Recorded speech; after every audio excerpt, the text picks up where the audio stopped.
මගේ පොඩ්ඩක් සිගනල් අවුල් ගියා මට කියවන්න පොඩ්ඩක් හොඳේ. ආ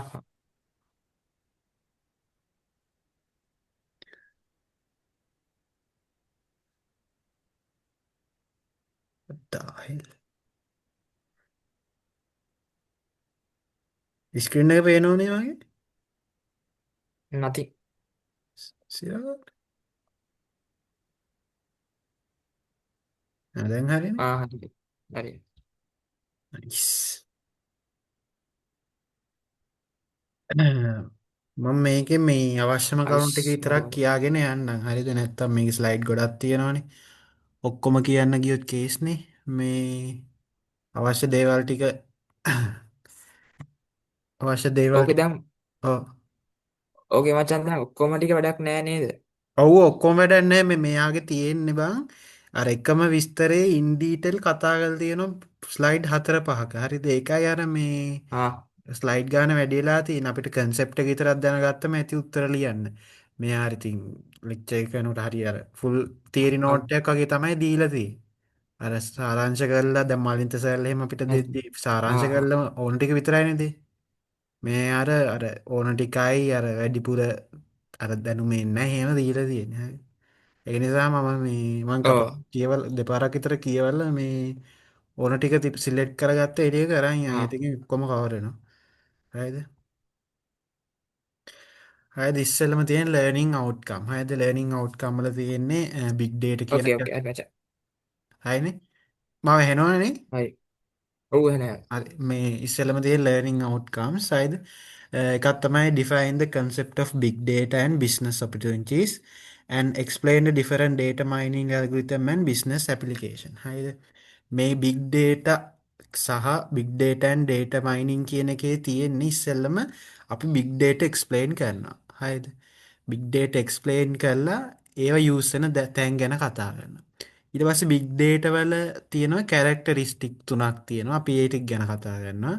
ඊට පස්සේ big data වල අපි අහලදී data warehouse සහ data mining කියලා පැත්තක් තියෙනවා. ඒ ටික කතා කරනවා. ඊට පස්සේ අපි big data වල වාසිය අවාසි කතා කරනවා. හරිද? මේ සෙෂන් එකෙන් ওই ටික තමයි කවර් කරන්නේ. ওই ටික කවර් කරා කියන්නේ big data වල ඔක්කොම වගේ කවර්. හරිද? ඊට පස්සේ තියෙන්නේ what is big data. අපි බලමු මොකද්ද මේ big data කියන්නේ. හරිද? බිග් ඩේට කියන්න විශාල දත්ත කියල නේද කියලා විශාල දත්ත එහෙමන කියන්න හැද සිංහල බිග් ඩේට කියන්න මොකක් බිග් ඩේට කියල කියන්නේ extremely large data set that may be analyzed computerly computationally to reveal patterns trend and associations especially relating to human behavior මේ දැන් උඹලගාව පොටෝපි කරලා මේ ටික තියෙනම් මෙන මේ මංකාවාටින් හයිලයිට් කළදී ඒටික හයිලයිට් කරගෙන තෝට ඒටි විතරක් පාඩන් කරගත්තම ඇති හැද තෝට මේ ලේසින එතොට බිග් ඩේට කියල කියන්නේ බිග් ඩේට කියල කියනවලු එක්ස්ට්‍රීම්ලි ලාජ් ඩේට සෙස කියන්නේ අති විශාල ප්‍රමාණයේ ඩේට දත්ත එකතුවක් හරිද ඒවා ඇන්ලයිස් කරන්න පුළන්න ඇන්ලයිස් කරලා අපිට පැටර්න් ට්‍රෙන්න්ස් ඒම හඳුනගන්න පුළුවන්ලු රිලෙටන්ට හියමෙන් බිහෙවිය එකයන්න අපිට බිග්ඩේට කියල කියන්නේ විශාල දත්ත සමූහයක් අපිටේ දත්ත සමූහයෙන් එක පැටන් ට්‍රෙන්න් සඳුරගන්න පුළුවන් රිලෙටුට්ටදු හිවමන් බියගෙන මනුස්සයන්ගේ හැසිරීමට ලිලටෙඩ් වෙලා තම ඒ පැටන් ට්‍රෙන්න් සැදිලති හයිද ඒ පැටන් ට්‍රෙන්න් සඳුරගන්න අපි බිග්ඩේට යුස් කල එක තම නිර්වචන කිය එතට මේ නිර්වචන පාඩන් කරගත්තම හරිතකොට වටිස් බිග්ඩේට හරි නැත්තං බික්්ඩේර ගැන ප්‍රශ්නයක්කවත් අපිට මේ නිර්වචන ලියලා ඉස්සලම ඩෙෆිනිශන එකලිලා අපේ අර ප්‍රශ්නයට උත්තරේ සපයන ලේසි හැ ඒක නිසා එක බලාගන්න පාඩන් කරගන්න ඉට පස්සේ බිග්ඩේට වල්ල තියෙනවා කොටස් තුනක් අයද බිග්ඩේට සමන් වෙතලා තියෙන්නේ කොටස් තුනකි එකත් තමයි ස්ට්‍රක්ටඩ් ඩේට අන්ස්ට්‍රක්ටඩ් ඩේට ඇන් සෙමිස්ට්‍රක්ටඩ් ඩේට හයිද සමාර බිග්ඩේට තියෙන පුළුවන් ස්ට්‍රක්ටඩ් ඩේට විතර එක තිය සමහරය තියෙන පුළුවන් එක තින අන්ස්ට්‍රක්ටඩ් ඩේ විතරයි සමහරව තියෙන පුළන් මේ දෙක මේ ස්ට්‍රක්ටතුවේ අන්ස්ට්‍රක්ටතුවේ දෙකම එකතු වෙලා එකට අප කියනතකොට සෙමි ස්ට්‍රක්ටඩ් ඩේට කිය ඒ එකතු වෙලා බිග් ඩේට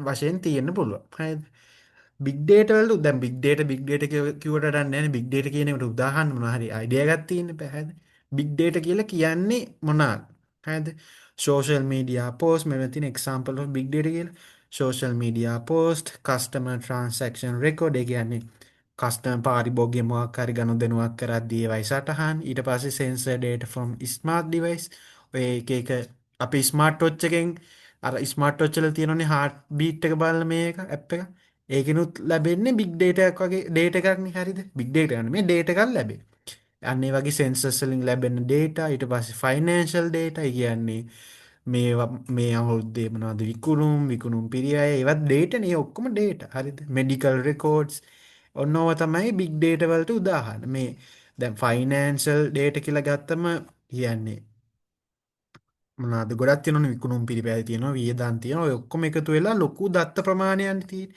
ඒකයි මේ big data කියලා කියන්නේ. දැන් social media post එකක් ගත්තත් දත්ත ගොඩක් තියෙනවනේ. ඒ කියන්නේ post එක ඇතුළෙත් comment එහෙමත් තියෙනවනේ. එතකොට ඒවත් දත්ත විදියට තමයි වැටෙන්නේ. තේරෙනවද? දැන් අපි මොකක් හරි post එකක් ගන්නවා. ඒ post එකේ දාපු කරුණත් data එකක්.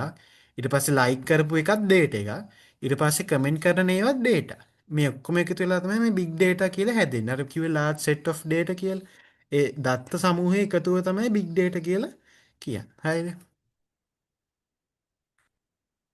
මම මේ ස්කිප් කරා යන්නේ මේවයි තියෙන තර ටිකමයි. හරිද? ඒකින්ද මම ස්කිප් කරා යනවා. හරි. දැන් අපිට කතා කරන්න තියෙන්නේ මං කිව්වට අපි big data use කරන තැන් ගැන කතා කරනවා කියලා. හරිද? මම මෙතන ප්‍රධාන වශයෙන් අපිට මතක තියාගන්න සහ තේරුම් ගන්න ලේසි ඇප්ලිකේෂන් එක කියන්නේ යෙදුම් ටිකක් හොයාගත්තා. හරිද? යෙදුම් ටිකක් highlight කරා. එතකොට යෙදුම් කියන්නේ ඒ වගේ big data use වෙන තැන් සල්ලෝම. හරිද? බිග් ඩේට වැඩිපුරම යස් වෙනවා රීටේල් ඇන් e-commerce. ඒ කියන්නේ ව්‍යාපාර e-commerce වගේ සයිට් වල බිස්නස් මෙතන සරලවම කිව්වොත් බිස්නස් වල ගොඩක් විදියට යස් වෙනවා. ඒ කියන්නේ එතකොට බිස්නස් වල කොහොමද යස් වෙන්නේ? කියන්නේ ඇනලයිස් කස්ටමර් බිහේවියර් කියන්නේ පාරිභෝගිකයාගේ හැසිරීම රටාව. ඒ කියන්නේ මම හැමදාම ෆුඩ් සිටියට ගියොත් මම ගන්නවා මූස් එකක්. හරිද? එතකොට මගේ එක බිහේවියර් එකක්නේ. හරිද?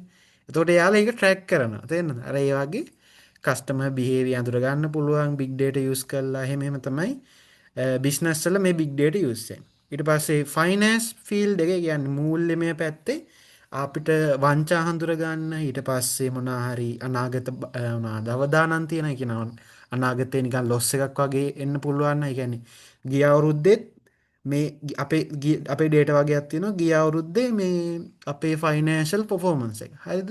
එතකොට අපි ගිය අවුරුද්දේ ලැබුවේ ලොස් එකක් කියලා හිතන්නකෝ. එතකොට අපි මේ අවුරුද්දෙත් ඒ පැටර්න් එක තමයි යන්නේ. හරිද?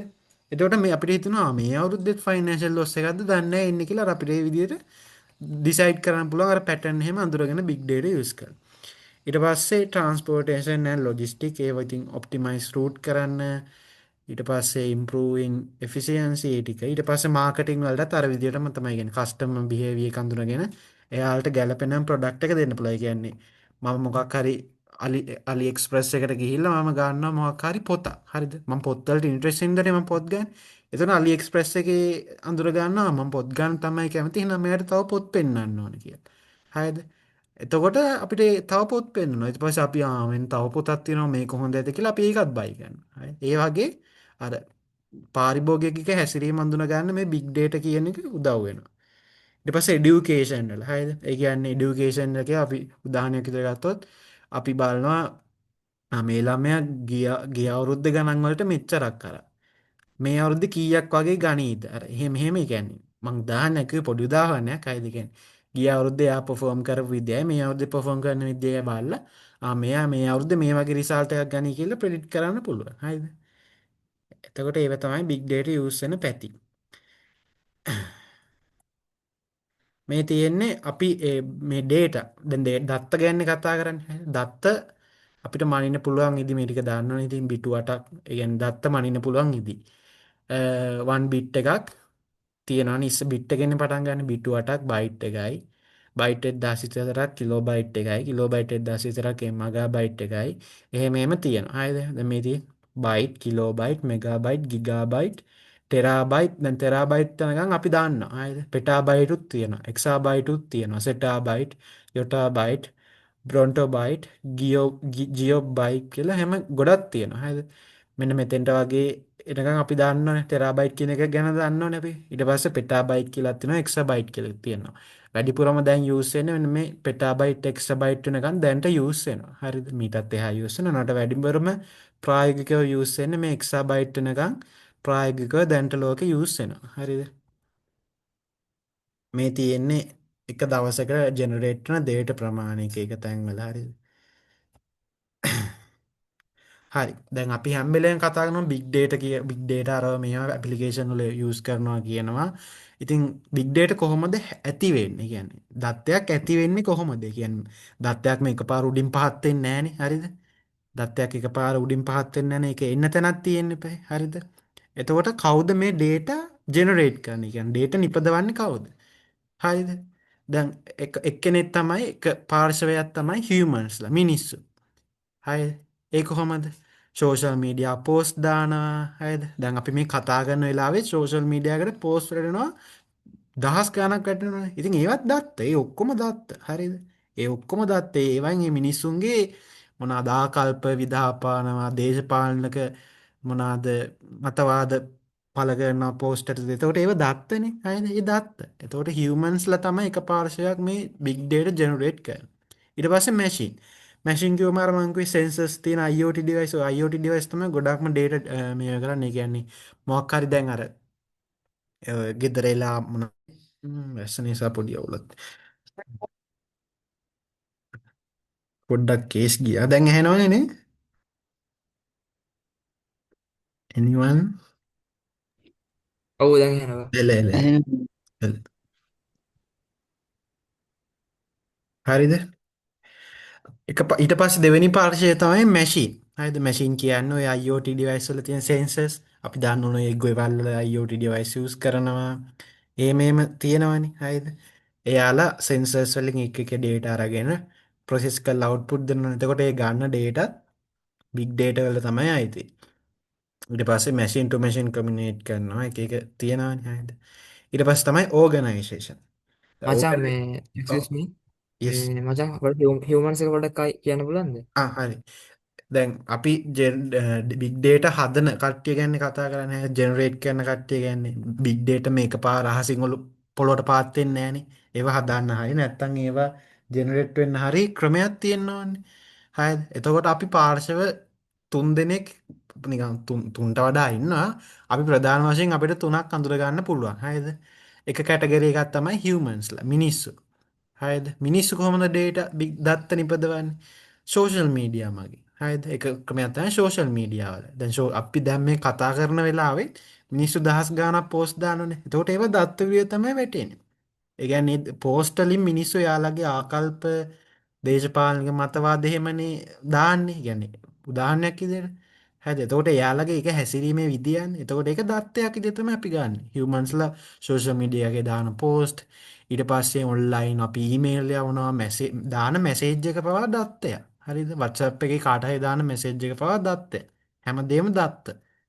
ඩිජිටල් වර්ල්ඩ් එකේ අපි කරන හැම දෙයක්ම දත්ත. අපි Facebook එකට ලොග් වුණත් ඒකත් දත්තයක්. හරිද? ඒ ඔක්කොම දත්ත. හරිද?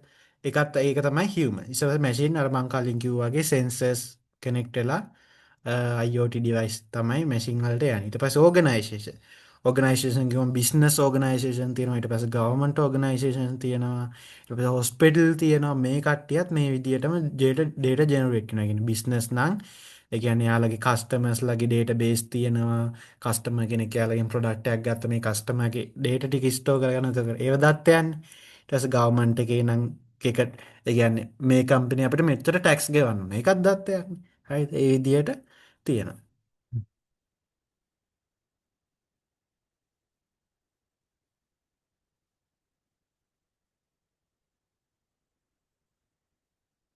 හරිද?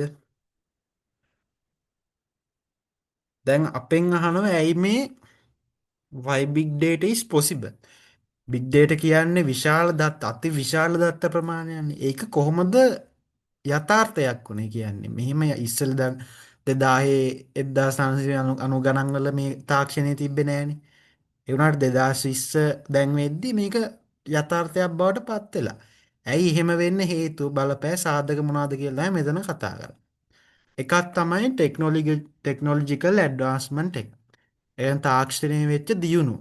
හරිද? තාක්ෂණයේ දියුණු වෙච්ච නිසා අපිට ලොකු ස්ටෝරේජ් හම්බුණා. එතකොට ස්ටෝරේජ් වල අපි මොකක් හරි දැන් GB 64ක් ගන්න අපිට යන්නේ රුපියල් 1000 ගාණක් වගේනේ යන්නේ GB 64 පෙන්න එකක් ගන්න. හරිද? ඉස්සර එහෙම නෙමෙයිනේ GB 64ක් කියන්නේ එන ලොකු ගානක් නිකන්. ඒ අර ලොකු ප්‍රමාණය නෙවෙයි අද කාලේ සාපේක්ෂව ඒක අඩුයි. GB 64ක් කියන්නේ නිකන් GB 64 පෙන්නයක් ලැබුණත් නිකන් වැඩක් නෑ ආගේ දැන්. හරි. ඒ තරම් තාක්ෂණයේ දියුණු වෙලා තියෙන්නේ. ඊට පස්සේ data generation and sources. ඒ කියන්නේ අද වෙද්දී data generate වෙනවා ගොඩක්. මේ දැන් අපි මම අර කලින් කිව්වා වගේ දැන් අපි කතා කරන මොහොතේ මොනවා හරි data මිලියන ගාණක් data generate වෙනවා. YouTube එකේ අලුත් වීඩියෝ එකක් වැටෙනවා. එතකොට ඒක දත්තය Facebook එකේ අලුත් කමෙන්ට් කරනවා post වලට ඒව දත්ත. එහෙම data generate වෙනවා. තප්පරයට බිලියන ගාණක් data generate වෙනවා. එතකොට ඒකත් හේතුවක් වුණා මේ big data කියන එක possible වෙන්නේ. ඊට පස්සේ tools and framework. දැන් මෙහෙම big data generate විතරක් වුණාට මම ඒ කියන්නේ දැන් මෙහෙම දත් එකතු වෙලා තියෙනවා මේවෙන් වැඩක් ගන්න බෑ. දැන් Facebook comment එකයි YouTube වීඩියෝ එකයි තිබ්බ කියලා අපිට ඔය සසඳන්න මුකුත් කරන්න බෑනේ. ඒව එහෙම දත්ත විදියට තියෙනවා මොකක්වත් ඒවෙන් අයිඩියා එකක් ගන්න බෑ.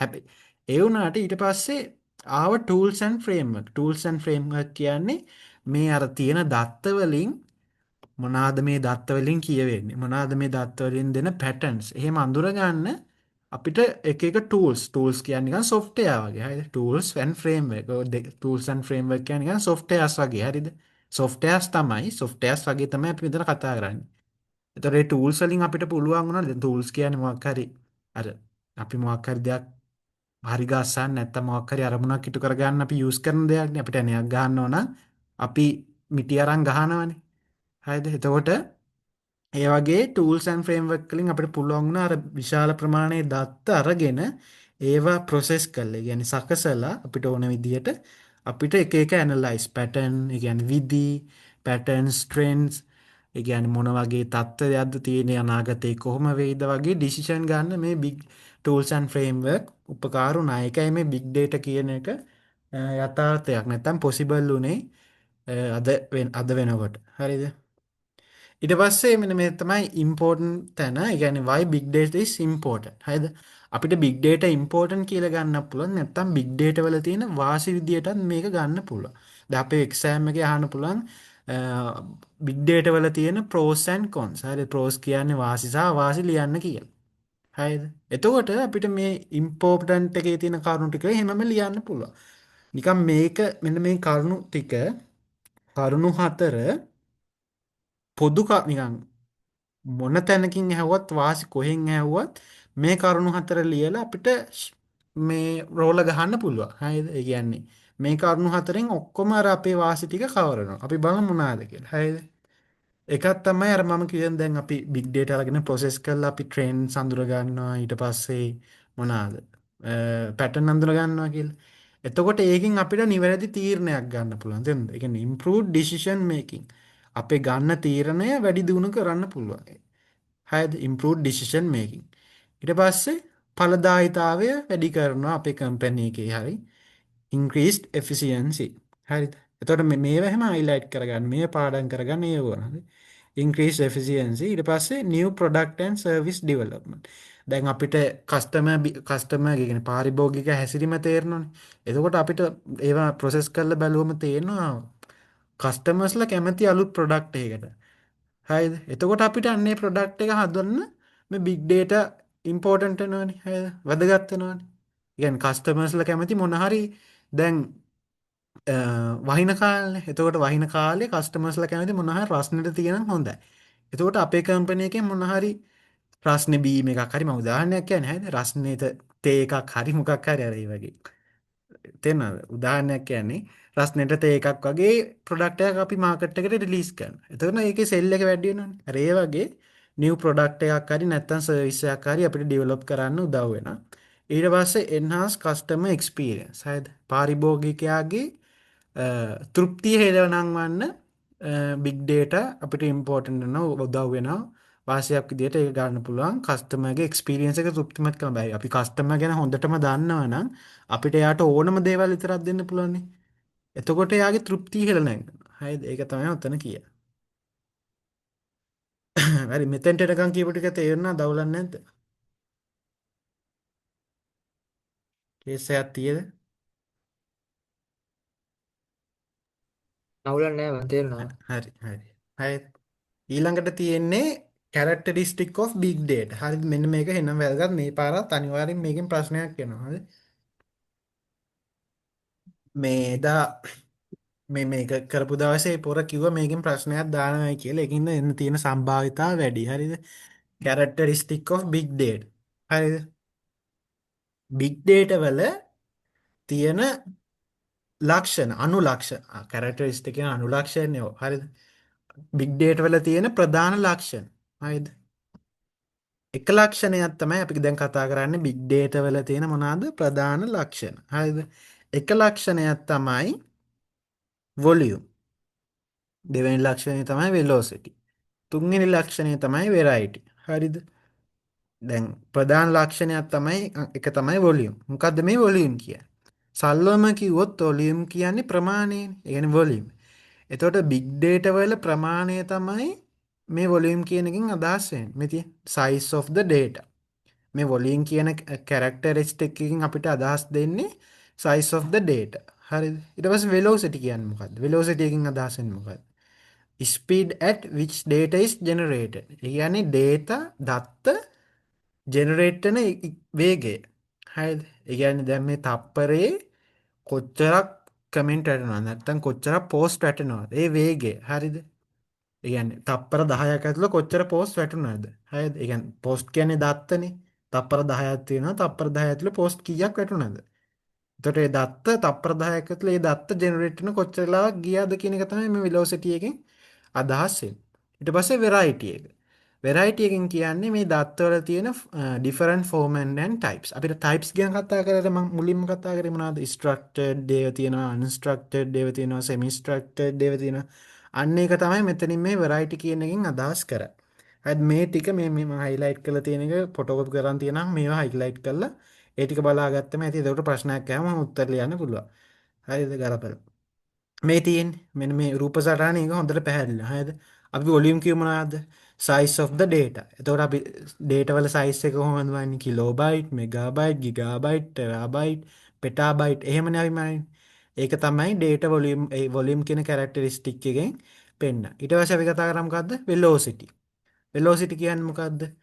speed at which data is generated. ඒ කියන්නේ දත්ත generate වෙන වේගය. හරිද?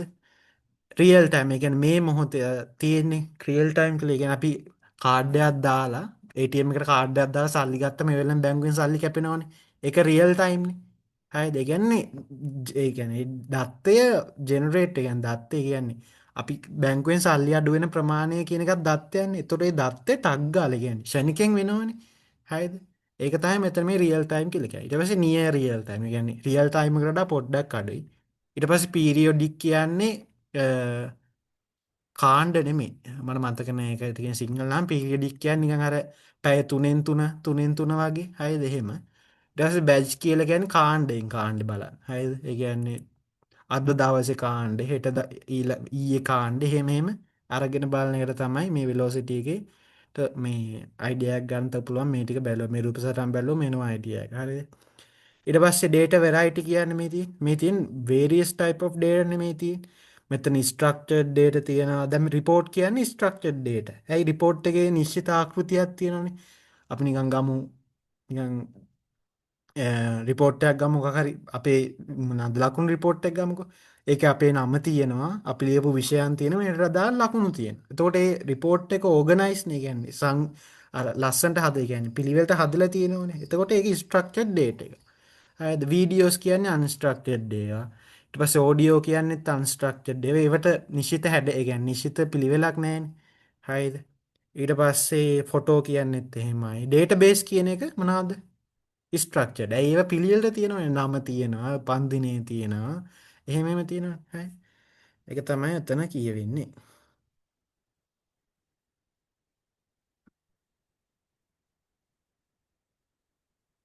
හරිද? ඊට පස්සේ අර අපි අතන මුලින්ම කතා කරපු unstructured data කියන්නේ මොකක්ද කියලා මෙතන definition එක දීලා තියෙනවා. ඉතින් මේකත් ඕන highlight කරගන්න. එතකොට අර මතකයෙන් දැන් අපි කොහොමද A level වලත් මේ කතා කරා. දැන් unstructured data කියන්නේ doesn't follow specific format or structure. ඒ කියන්නේ නිශ්චිත නිශ්චිත ෆෝමැට් එකක් හරි ආකෘතියක් හරි එයා ෆලෝ කරන්නේ නෑලු. එයාට හිතන තැන් විදිය කියන්නේ හිතන විදිය තමයි data විසිරලා තියෙන්නේ. හරි දත්ත විසිරලා තියෙන්නේ. doesn't follow a specific format or structure. ඒකට අපි කියනවා unstructured data කියලා. මේ තියෙන example social media post ගත්තොත් හැම post එකම එක වගේද? නෑනේ. හැම post එකම තියෙන එකම content එක නෑ. comment එකක් ගත්තොත් එකම comment එකද තියෙන්නේ? නෑ. හරිද? වීඩියෝ එකක් ගත්තොත් එකම වීඩියෝ ඒ කියන්නේ වීඩියෝස් වල එකම රූපද තියෙන්නේ? නෑනේ. ඕඩියෝ එකක් ගත්තොත් එකම සවුන්ඩ් එක තියෙන්නේ නෑ. හරිද? එතකොට ඒවා unstructured data විදිහට තමයි වැටෙන්නේ.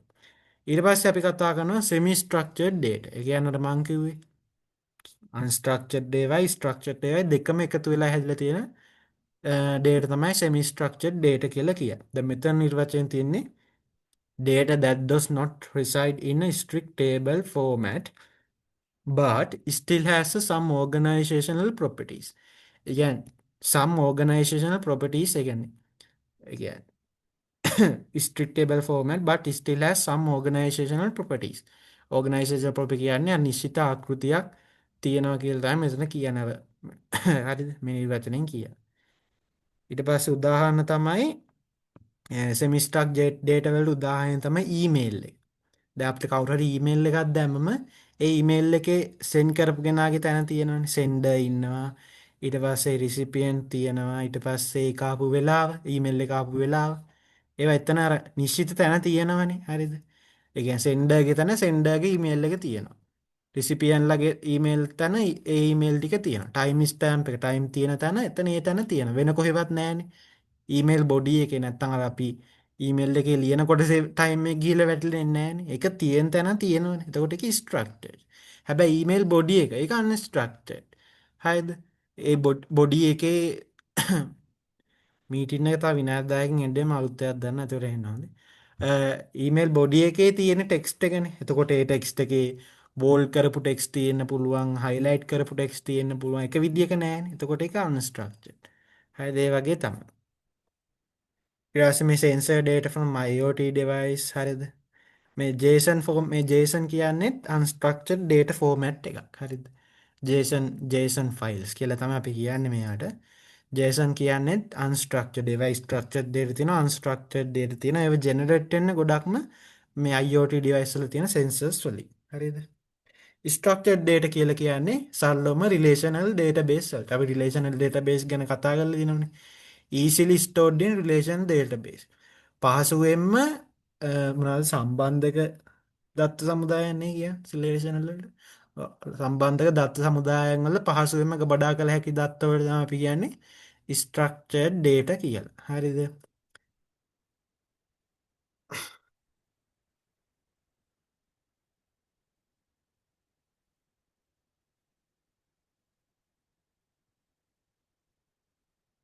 මේ තියෙන්නේ අර අපි කතා කරපු 3 ways වලට අමතරව තව පහක් තියෙනවා. හරි. 8ක් ගැන මෙතන කතා කරනවා. මේක නම් ලොකුවට අහන එකක් නෑ. අර තුන තමයි වැඩියම ફોකස් කරන්නේ. ඒ තුන තමයි අපි key characteristic විදිහට කතා කරන්නේ. ඒ ලක්ෂණවල අපි ප්‍රධාන ලක්ෂණනේ. මේ තියෙන්නේ ඊට පස්සේ තියෙන නිකන් normal ලක්ෂණ ටික. හරිද? මේ තියෙන්නේ ප්‍රධාන ලක්ෂණ ටික volume, velocity, variety. ඊට පස්සේ තියෙනවා veracity, ඊට පස්සේ value, variability, visualization විස්කොසිටි කියලා එහෙම තියෙනවා අනුලක්ෂණ ටිකක් අර ප්‍රධාන ලක්ෂණ ඇරුණම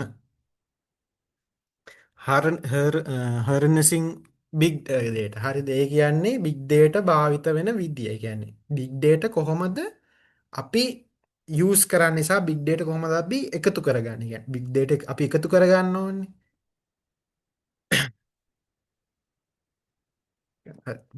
අපි බිග් ඩේට එකතු කරගන්න ඕනේ. ඒ බිග් ඩේට කොහොමද අපි එකතු කරගන්නේ? ඊට පස්සේ කොහොමද ඒවෙන් ඩිසිෂන් ගන්නේ? කියලා කතා කරන එක තමයි මේ හර්නසිං බිග් ඩේටා කියලා කියන්නේ. හරිද? හරි දන්නේ මම ප්‍රොනවුන්ස් කරුත් විදිය. හරිද? එතකොට ඒකෙදි අපි ප්‍රොසෙසිං කියන්නේ සිස්ටම් තුනක් ගැන කතා කරනවා. අපි සිස්ටම් කියලා දැනට කියමුකෝ හරිද? සිස්ටම් තුනක් ගැන කතා කරනවා මේක යටතේ. මේ බිග් ඩේටා කොහොමද අපි එකතු කරගන්නේ? දත්ත කොහොමද එකතු කරගන්නේ? ඊට පස්සේ දත්ත ප්‍රොසෙස් කරන්නේ කොහොමද? ඊට පස්සේ දත්ත වලින් අපි ඩිසිෂන් ගන්න කොහොමද කියලා තමයි මෙතන මේ කතා කරන්නේ සරලවම කිව්වොත්. හරිද? අපි දත්ත එකතු කරන එකට නැත්තම් දත්ත රෙකෝඩ් කරගන්න එකට අපි කියනවා ඔන්ලයින් ට්‍රාන්සැක්ෂන් ප්‍රොසෙසිං කියලා. හරිද? ඊට පස්සේ අපි දත්ත අරගෙන ප්‍රොසෙස් කරන්න ඕනේ. මොකක් හරි අර පැටර්න් හයි ට්‍රෙන්ඩ්ස් හරි ගන්න බෑ අපි. ඒකට අපි කියනවා ඔන්ලයින් ඇනලිටිකල් ප්‍රොසෙසින් කියලා. හරිද? ඊට පස්සේ දත්ත වලින් අපි මේ මොහොතේ ඩිසිෂන් ගන්න එපා. එතකොට අන්න ඒවට කියනවා රියල් ටයිම් ඇනලිටික්ස් ප්‍රොසෙසින් කියලා. මේක නිකන් සයිකල් එකක් වගේ තමයි දුවන්නේ. ඒ කියන්නේ ඔන්ලයින් මේකෙන් OLTP එකෙන් ගත්ත දත්ත ඊට පස්සේ ඒක ප්‍රොසෙස් කරා ඊට පස්සේ ඒක RTAP එකට දුන්නා ඊට පස්සේ ඒකෙන් ඩිසිෂන් එකක් ගත්තා. ඒ ඩිසිෂන් එක ගත්තම තව දත්තයක් එනවනේ. හරිද? එහෙම එහෙම මේක සයිකල් එකක් විදිහට දුන්නා මම ඉස්සරහට පැහැදිලි කරන් යන්නම් තාම. හරිද? OLTP කියන්නේ මොකද්ද? Online transaction processing. හරිද? ඒක වෙන්නේ මේකේ කාර්යය තමයි handle high volume of real time transaction such as online banking, e-commerce and inventory update. හරිද? online transaction එක කියන්නේ අපි කාට හරි සල්ලි මාරු කරන ඒවා online banking එකේ තියෙන. ඊට පස්සේ අපි කරන transaction එක කියන්නේ අපි මොකක් හරි කඩේකින් බඩුවක් ගත්තම එතකොට ඒක රෙකෝඩ් වෙනවා. එතකොට ඒක දත්තයක්. ඒව එකතු කරලා තියාගන්න එක තමයි මේ OLTP එකෙන් සරලවම වෙන්නේ. හරිද? ඊට පස්සේ මේ දත්ත ඕල් දෙනවා OLAP එකට ඔන්ලයින් ඇනලිටිකල් ප්‍රොසෙසින් එකට. හරිද? මේකෙදි වෙන්නේ analyzing large data set to identify trends අර අපි කිව්වේ අපි අර එකතු කරගත්ත data set එක දත්ත සමූහය එකෙන් අඳුන ගන්නවා ඒකේ තියෙන patterns ඊට පස්සේ trends ඊට පස්සේ insight කියන්නේ නිකන් අර ගැඹුරට අපි දෙයක් ගැන ගැඹුරට බැලුවෙන් පස්සේ ඒකට අපිට idea එකක් ගන්න පුළුවන්. අන්න ඒක තමයි insight කියන්නේ. Trends, pattern and insights for business making. හරිද? business decision making. ඊට පස්සේ ඔය ටික trends pattern ටික දෙනවා මෙයාට RTAP ට. හරිද? real time analytics processing. මෙයා online analytical processing, මෙයා real time analytical processing. මෙයාගෙන් පස්සේ තමයි RTP එකට එන්නේ. OLAP ගෙන් පස්සේ තමයි RTAP එකට එන්නේ. හරිද? මෙයා කරන්නේ අර අපි ගත්ත OLAP එකෙන් ගත්ත දේටයි ඒ කියන්නේ තත්කාලින දත්තයි එකතු කරලා දැන් ඉමීඩියට් ඉන්සයිට් එකක් දෙනවා. හරිද? ඒ කියන්නේ අපි හිතමු OLAP එකකින් එනවා කස්ටමර්ගේ බිහේවියර් එක එයා ගන්න කැමති මොනවාද? අපි කියමු එයා ගන්න කැමති අ මොනවාද? එයා මොකක් හරි අපි කියමු එයා ගන්න කැමති මොනවාද? කිරි. හරි. එයා ගන්න කැමති කිරි. මිල්ක්. හරිද? එතකොට අන්නේ දත්තේ මෙතෙන් දෙනවා කියමුකෝ මෙතෙන්ට ඇවිල්ලා ඊට පස්සේ ඒක ප්‍රොසෙස් වෙනවානේ ප්‍රොසෙස් වෙලා දැන් තියෙන තත්ත්වේ බලනවා. ඒ කියන්නේ තත්කාලින තත්ත්වේ බලනවා. ඒ කියන්නේ මොනවාද දැන් ඒ ස්ටෝ එකේ කිරි තියේද ඊට පස්සේ එහෙම බලලා හරිද? ඒ කියන්නේ ස්ටෝ එකේ ස්ටොක් එකේ බඩු තියෙන්න එපා කිරි තියෙන්න එපා. හරිද? එතකොට මේ දෙක කම්බයින් කරලා ඒ වගේ එකක් තමයි මෙතන මේ RTAP එකෙන් අදහස් කරන්නේ. හරිද? ඒ කියන්නේ ලොකු ප්‍රොසෙස් එකක් ඒ කම්ප්ලෙක්ස් ප්‍රොසෙස් එකක් අර සිම්පලි ප්‍රොසෙස් කරනකොට සිම්පල් එක්ස්ප්ලেইন කරනකොට අරම තමයි ඉතින් කියන්න වෙන්නේ මේ තියෙන්නේ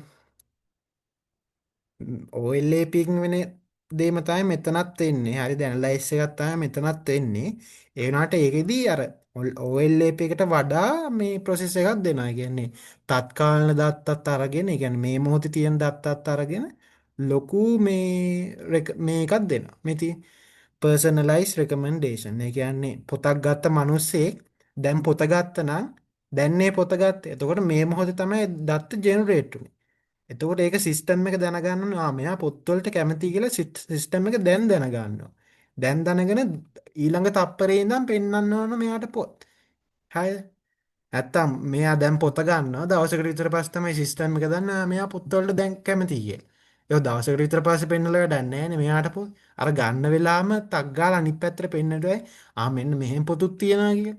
එතකොට තමයි එතන විකුණුමක් වෙන තියෙන අවස්ථාව වැඩි වෙන්නේ. තේරෙනවද? ඒක තමයි මේ රියල් ටයිම් ඇනලිටිකල් ප්‍රොසෙසින් එකකින් වෙන්නේ. මේ තියෙන්නේ තේ රූප සටහන තමයි. මේ තියෙන මේක මේ ප්‍රොසෙස් එකක් විදියට මේ වෙලා යනවා.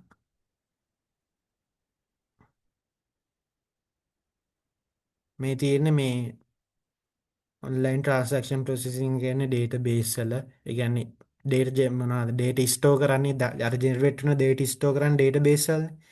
ඊට පස්සේ ඒව අර ප්‍රොසෙස් කරන්න ඩේටා වෙයාහවුස් වලට යවනවා. අපි ඩේටා වෙයාහවුස් වල ගැන කතා කරනවා. ඊට පස්සේ මෙතන තියෙන්නේ බිග් ඩේටා ආකිටෙක්ටර් එහෙම ඒක ඉතින් වෙනම පැත්තක් තියෙනවා. හරිද? ඊට පස්සේ තියෙන මේ තියෙන අර අපි කතා කරපු ඔය සයිකල් එක. හරිද? මේ තියෙන ඔය අපි OLTP එකයි OLAP එකයි RTAP එක ගැන කතා කරේ. ඒ සයිකල් එක වැඩ කරන විදිය තමයි මෙතන තියෙන. එතකොට මේක ඕනනම් කීවලා අයිඩියා එකක් ගන්න. එතකොට තව අර මං කියපු එක තව පැහැදිලි වෙයි. හරිද?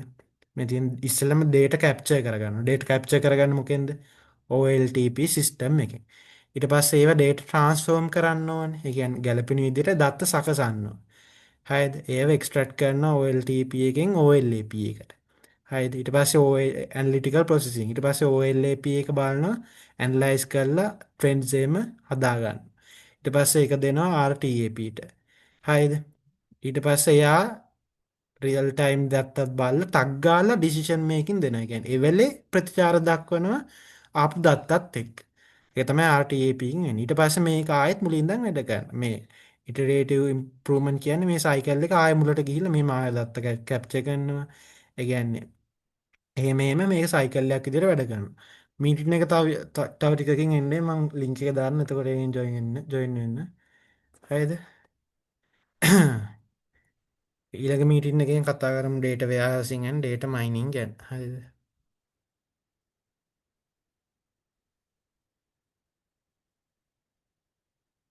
ඔව් ගිය අවුරුද්දෙත් ඇවිල්ලා තිබ්බ 3 weeks වලින් එහෙම. බලමු පරණ papers ටික අරන් බලමු කොහොමද තියෙන්නේ කියලා. මම මේක එන් කළා අලුත් එකක් දාන්නම්.